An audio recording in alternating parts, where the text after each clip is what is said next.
especially when they gave the English team, and Houghton wasn't playing. We knew we had them. Because when Houghton came on, we were in trouble for every time after that. But once he wasn't starting, we knew we had a good chance of beating him on that day.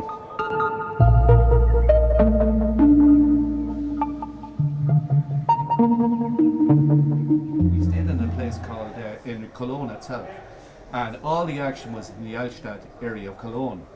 But myself and Charlie were going down the town one night, and there was this open door, or this door was opening and closing all the time. It was like a speakeasy out of the 20s. So I knocked on the door anyhow, says, your man opened it up. Are you Irish? Yes, come on in. That was it. So it was bedlam inside, a place you would never have found. But that was the way it was. It was just, the vibe was where the Irish were. And there was, I think there was 5 or 6 teams, supporters staying in the whole Cologne area. So it was party time every night. The bars were full. It was just a great vibe. And I really feel that Ireland became a nation really in Euro 88, where we could show the flag, sing the anthem, and it was just wonderful. And I think it was the start of ourselves as a country on the world stage.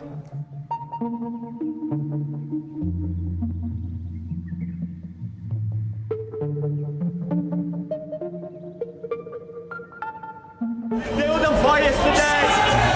I remember going into the stadium more than anything and just seeing the number of Irish supporters were there. That gave us a huge boost. You know, when we've seen that so many had made the trip across and they wanted to be involved in the day, there was a sense. You could sense it around the changing room. You could sense it with the group of players that we had. We knew that the England players respected us, and they knew that it was going to be a tough game for them. When walking up to the ground, there was a breathalyzer taken of everybody. No, it wasn't of everybody. No, it was just random. The sorry, police breathalyzed some people, and he picked one of our lads. Smaller than me. What? Smaller than me. Yeah. And he breathalyzed him. Nothing. So checked him again. Still nothing.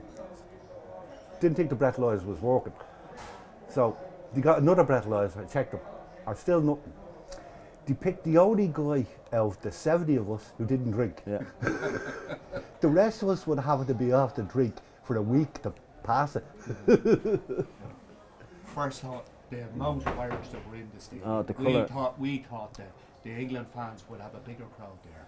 We outnumbered them completely, and the place was jumping, absolutely jumping. Right. Stevens together, Galvin pulling it across. A missed kick by Sansom in goes. It's just a great move, like, you know, the ball. It's a move that you'll never forget because Galvin was really out and out winger, but he played a great ball into the box.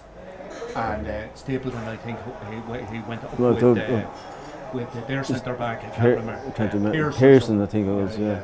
And the ball bounced away, and you go. It was like it took slow motion. Slow motion. It was like an eternity before the ball hit the back of the net. Oh, the whole place just went absolutely bizarre. Sansom in goes Aldridge and Houghton! 1-0! And Ray Houghton has stopped the breakthrough!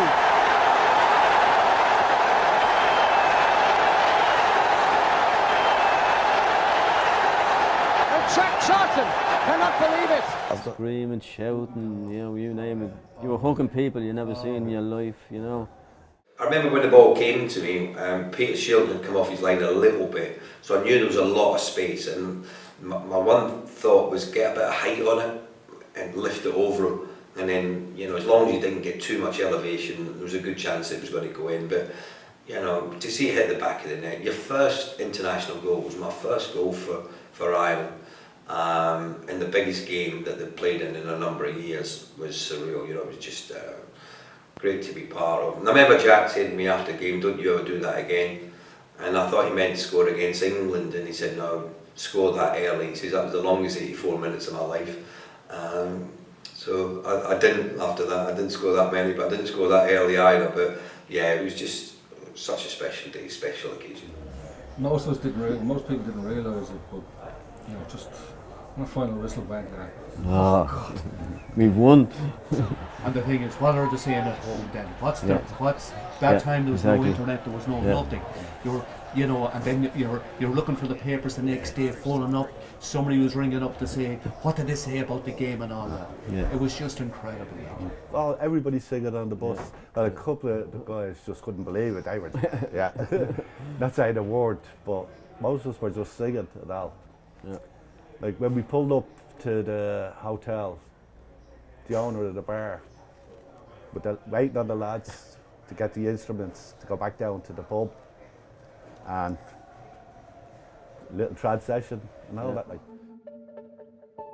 You know, it's still etched in my memory. It's something that obviously you never forget.